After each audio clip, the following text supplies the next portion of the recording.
Well, it's been a while, guys, but I'm back for a little bit. This is an unscheduled video, first one I've done in some months. Since things were kicking off and my old job went. So that's why I decided to have a break. I've just recently started a new job, so it's early days. We'll see how that one pans out. But in the meantime, I think the only thing I've built is this, and I'm just going to turn the camera around. There you go. That's the only thing I've built, which is my new DVD unit for all my Doctor Who collection. And if you see here, at the side, I've got an easel which I bought today for about £8 when it's normally about 16. So I'm sort of thinking of going back into my drawing and art, for a bit. So yeah, something I've sort of neglected for a while, but yeah, I was quite impressed how I managed to get that assembled in one day, and that was during the rather hot day earlier a couple of months ago. So I've got a nice little home for my Doctor Who collection now. I might get another unit later on once I've got a few more of the classic episodes, and believe it or not, I'm going to be watching this one later today, which is the Silurians, which is Jon Pertwee, my favourite Doctor, and the one I remember the most as my first Doctor. Yeah, so yeah, I've watched all of Pat Troughton's and William Hartnell's, and now I'm going through the third Doctor, which is Jon Pertwee, my favourite Doctor. So yeah, so I'm just going to turn the camera back around. And here we are. That's basically been it. I've just been sort of working, got the unit assembled as you see there, and I'm looking to get back into my art possibly soon. That I must admit that easel was just a steal, so I couldn't resist it really.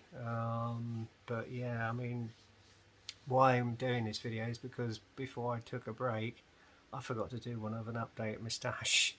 So what I'm going to do is just go through a few items I received then, because to be honest with you, I've not bought a model kit in about 4 or 5 months.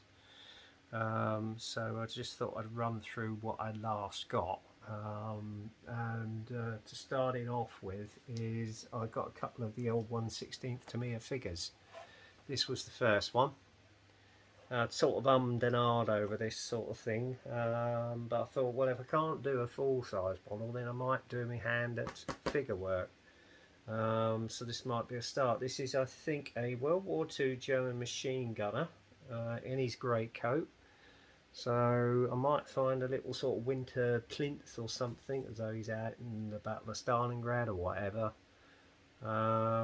Yeah, so that should make for an interesting sort of figure, really. And sort of try and get my painting techniques in. Doesn't look quite impressive. I mean, there's the assembled kit itself. So getting the process of doing sort of shading with the shadows, etc., that sort of thing. So yeah, I thought I'd have a dabble at that. Oh, that actually reminds me, I've got a couple of books as well, which I forgot to include. And this was the other one, which is a German tank commander. I think this one's modelled on Michael Wittmann, possibly.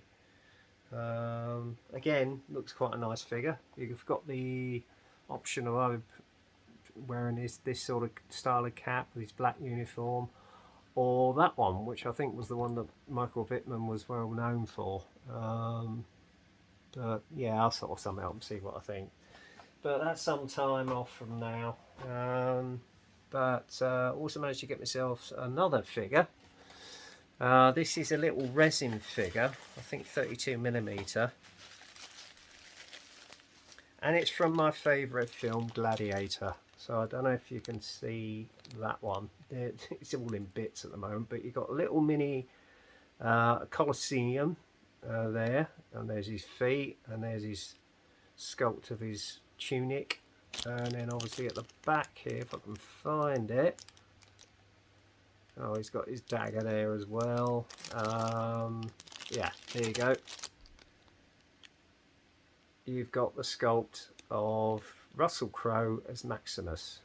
and you can see his tunic and armour there, which is beautifully captured. So I'm sort of looking at doing some figure work at some stage. Yeah, it should make for an interesting one, because it is actually one of my favourite films, is Gladiator, and I've heard that apparently they've got the sequel which has just started in production, which is sent I think about 20 years later after the events of the original Gladiator. So yeah, I saw that on eBay and just thought, you know what, I might have a crack at that.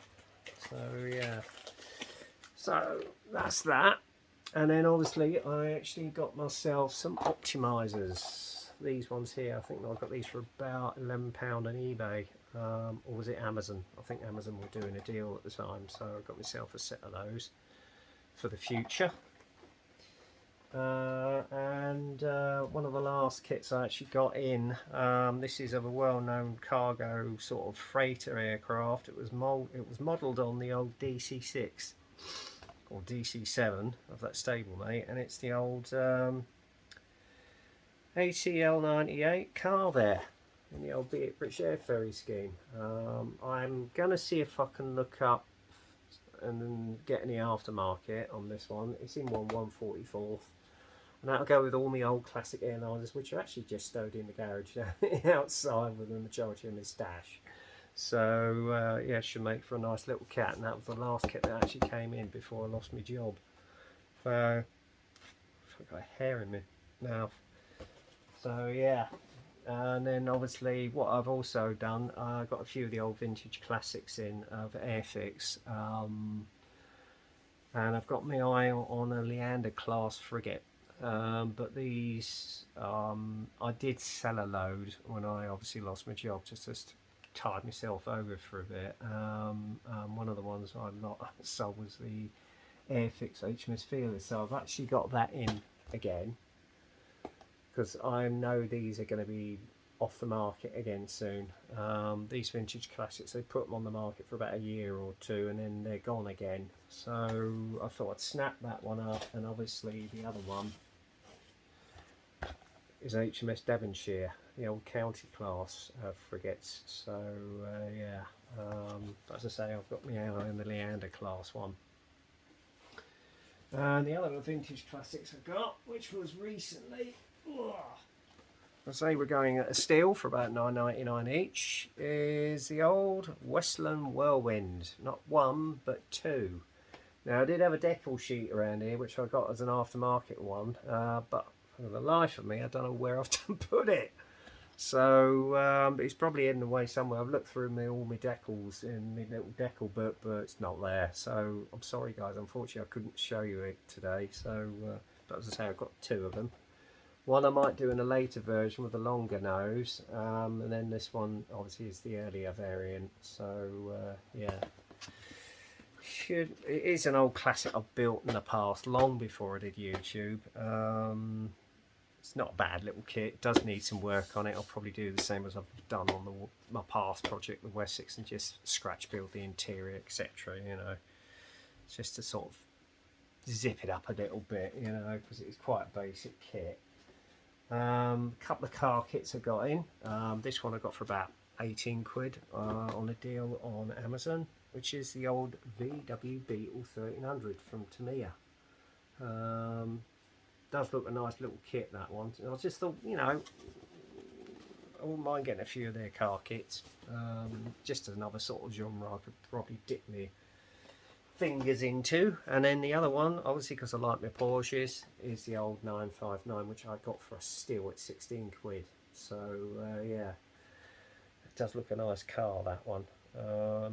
So yeah, very nice indeed. And as you know, I'm a bit of a fan of the Jumbo, and this one I got for about 24 quid. It's getting harder to get hold of, obviously because of the situation in Ukraine, is the old 747-800 from Zesta. And to go with it, I've got the old retro scheme decals from V1 Decals as well, of Lufthansa. Oh, sorry, unfortunately you can't see the rest of it. So that will be going on that kit as and when in the future I get around to building it. So yeah, And another one I got in some time ago is this beast. 1001 rivets in clout type formation. It's the Airfix variant of the Shackleton AW Mark II. Does look a lovely kit. The interior is very detailed, but it's going to be a shame to sort of button it up, so I might do a cutout on this one. So you can see all the internal detail, because it does seem to be a shame that you've got all that detail with all the radar operators stations and navigator station, etc., and you're not going to see it. So I might do that one as a cutout, possibly at some time in the future. But yeah, awesome aircraft. Had that very unusual sound with those Rolls-Royce Griffin engines as well. Just such an awesome beast. So yeah. And then another one I couldn't resist because it was going for about 35 quid, and the actual seller put some other bits and bobs in it, which we're going to take out of the box. What else have we got? Oh yeah, I think that's it. Yeah, well, I had this one years ago, but the box is very damaged, and I got it for about £35 on eBay. Couldn't fault it really, because it's the old Dragon Tiger 1 late production, and I think one of the variants you can do is one of Michael Wittmann's tanks as well. So yeah, I had this in my old Tiger stash way back when. Sold it on, unfortunately, but when I saw this for 35 I couldn't resist it, because normally these are about 80, 65, 70 quid. So yeah, did pretty well out of that one, I tell you. And also the seller bought me got me some Voyager sets in it as well. So I got me tow ropes, etc. on that one, and then the main sort of etched brass set to go with it as well, which was in the actual kit from the seller. And I've got another one here with the old smoke dispensers, etc., and tow ropes again. So yeah, pretty happy with that at 35, I tell you. So yeah, that'll go in with me Tiger stash. I think that makes about half a dozen or a dozen I've got in my stash now, variants of Tigers. I think that one I've already done. And this I've had my eye on for for ages and ages, ever since it was announced it was coming out. I think it was about 5 years ago. It's a rifle kit. It's a variant of the Sherman. It is indeed the Sherman Firefly. So yeah, it's going to make a lovely kit. I mean, you've got 3D printed parts on it, etc. Should look an awesome beast, and I think you can also do it in the markings of the tank that took out Michael Wittmann, I think. So yeah, and then finally, well, say finally as regards kits, I couldn't resist this. £17.99. The type 8, is it 8C? No, 7C U-96 from the film Das Boot. It's a limited edition. It's an upgrade of the sub I had in my stash some time ago of the Type 7C, but I think this is the Atlantic conversion. That is going to make up for a lovely weathering project, I have to say, and I might even do it so it's in a seascape possibly, and see if I can get some aftermarket crew for it as well. So there you go. And then finally, I'm going to go and dig this one out. A few books I've got in.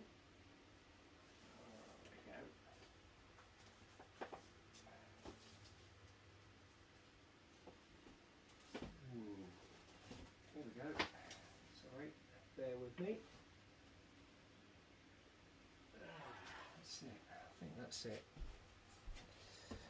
Again, I got these second hand off eBay recently. This one I got for a £5. Is the history of HMS Fearless, the Mighty Lion. I think it's written by an author called Ewan Southby Taylor, and it just goes through the whole of the career of HMS Fearless. As you well know, she was the flagship of the Falklands Fleet, and it was the very vessel where the Argentinians actually signed their declaration of surrender on. It's quite a comprehensive book. There's the building of the actual ship, and obviously goes through all her service history, etc. As you can see there, right up to the time of her retirement. And that is just such a lovely picture of the old Fearless as well. That gives me an idea for when I build the Airfix kit, and with all the weathering, etc. So yeah, it is quite a comprehensive book on the actual ship herself. So yeah, I shall enjoy reading that at some stage. And this is an old book. This one was going for about a steal at £3 actually. It's an old, well, I think this book came out in the 70s. It's called Military Modelling Military Vehicles. It's written by an author of Bill Evans and David Parker. Again, it's the old methods. I must admit, it's the old methods because I think this was published in the 80s or 70s. So it's quite the early techniques of how to detail your tanks up, etc. There's the chaffee up the top there as well. All sorts of techniques. So yeah, it should help with some research if I'm into doing a particular project at some time in the future, you know. But yeah, it's a lovely book, absolutely lovely book. I mean, look at this one, that Armada. Isn't that gorgeous? Yeah, it's just sort of scratch building on how you can improve the detail of vehicles, etc. This is an M59, as you can see there. And again, you've got a Bison done in a dio at the bottom there. That's quite a nice one. I can smell the age in this actual book as well. And then obviously you've got one of the Russian T-26s.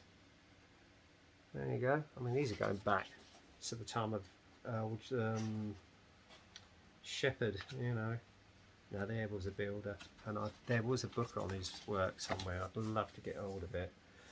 And then this one was Bill Horan's Military Modelling Masterclass. Now I had this years ago, and this is how you can stretch build any sort of Napoleonic figures. I think I got this one for about £11. Again, very comprehensive. If you're into your military sort of vehicle figures. Painting techniques, which you can see there, how to shade them, etc. Going on there, it gives it that really sort of realistic effect, as it were. And there's the end result, which you can see there. Look at that, isn't that fantastic? Absolutely stunning. Now I'd love to get to that sort of level with my figures, to be honest with you. There's a few more. Look at them. Beautiful. What else we got? I've got, oh yeah, Conquistador there. Obviously got the old Para there. An old Knight. And then in the far corner, old Boney himself. For which I've actually got a resin aftermarket figure to do. And again, look at the work in those. I mean, I'd love to get to that level with my figures, I must admit.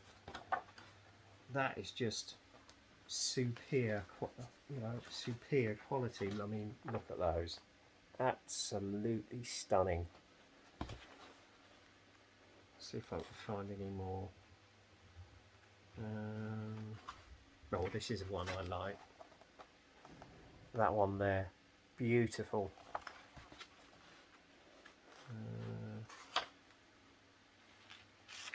And the Indians there, look at that, stunning, absolutely stunning. I mean, a lot of these techniques I think I've used with the old oils, you know. Again, this is a little conversion of a German paratrooper. That's the end result there. Beautiful.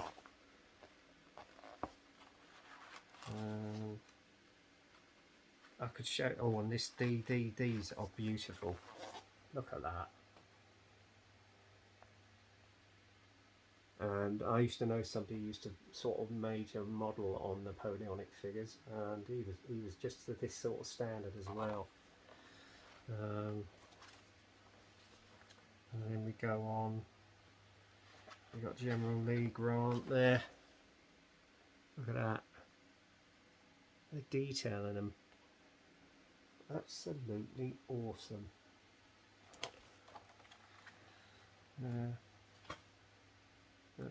Yeah, that's the sort of level I would love to get with figures, is this sort of level. I mean, look at these. They are absolutely stunning.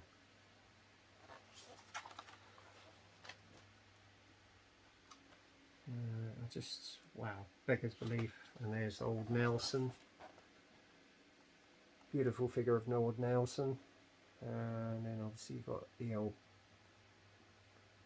Jacobite there.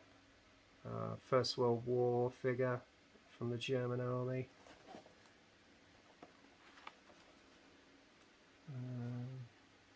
It's just, oh wow. You know, I mean, I just would love to get to this sort of level with my figures. I mean, this is taking years and years of practice. I mean, just look at this for the American Civil War. That is absolutely stunning. There's just so much going on in that. There goes another one on the bottom there. But, wow, just absolutely stunning. You know, and a lot of these figures in this book are scratch built. You know, I mean this one I love. This one here. Look at that. Beautiful. And there's another one there, and then you've got that one there. All of those are scratch built. And yeah, just wow. It's just wow, you know. I mean, this one, for instance, this one really stands out. It looks like the Battle of Austerlitz. Is it Austerlitz? Oh, last stand at Gandamak on the 13th of January 1842, the final grisly drama of the disastrous British retreat from Kabul to Jalalabad during the First Afghan War. Look at that. Absolutely stunning. Crikey. That takes some dedication to get to that level as well. You know. But yeah, it explains all the techniques and how you remold the horses, etc. And it's just stunning. Absolutely stunning. And again, there's the end result. That's your end result. Look at that. Look at it. Absolutely beautiful.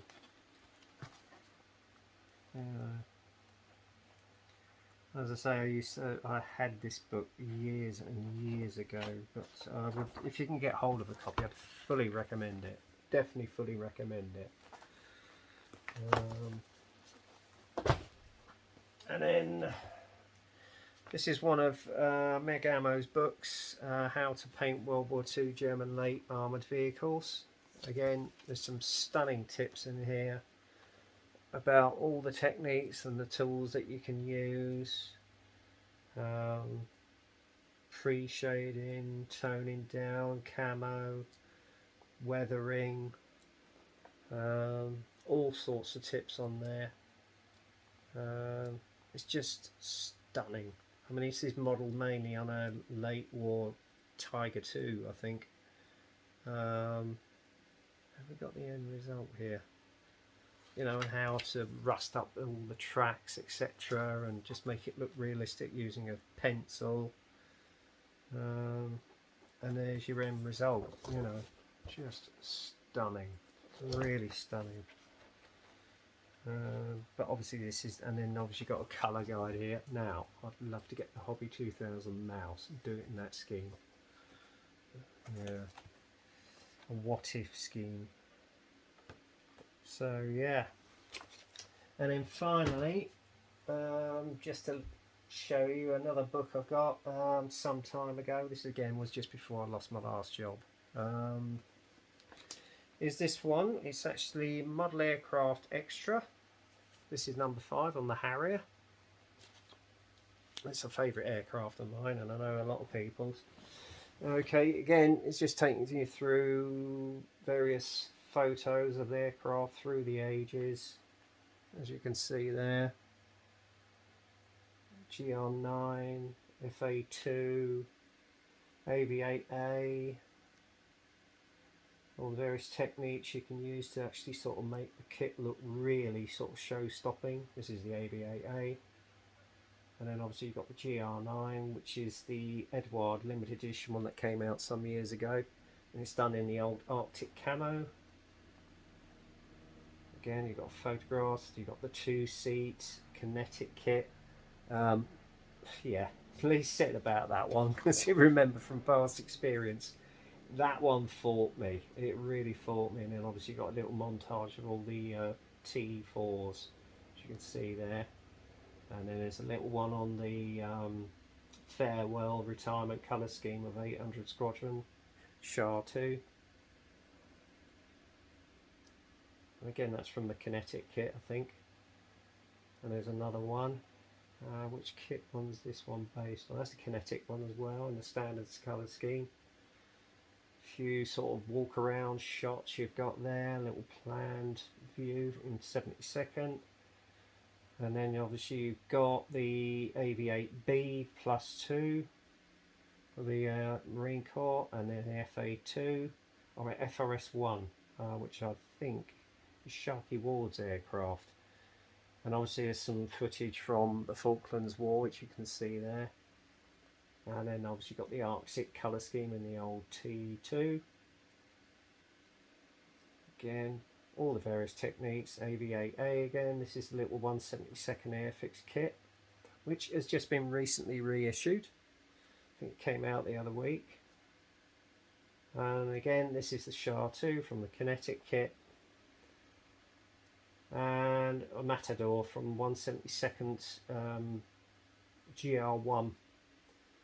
Now that would be an interesting colour scheme to do as well. And then obviously you've got the old GR7, Airfix 172nd GR7. Operation Herrick, as you can see there. And then finally another Shah 2, which is converted, hang on, from the old 148th Airfix kit. So yeah, quite a lovely, good guiding book on these. I must admit, I wouldn't mind getting a few of these actually. There's quite a few subject matters to go on, so there.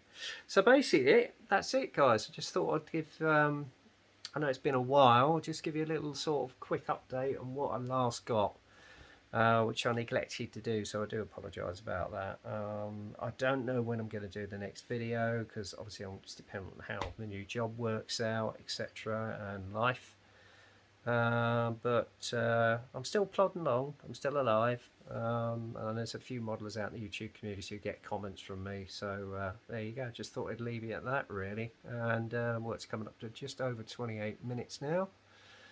So yeah, that's pretty much it, guys. Keep well, keep safe, and at some point I will be back. So in the meantime, as I always say, get kit crazy, happy modelling, enjoy those models on your bench. Best therapy in the world, and I just love it. I just can't wait for the day I can get active again and get back into the hobby. So, speak to you as and when. Take care, guys. Cheers.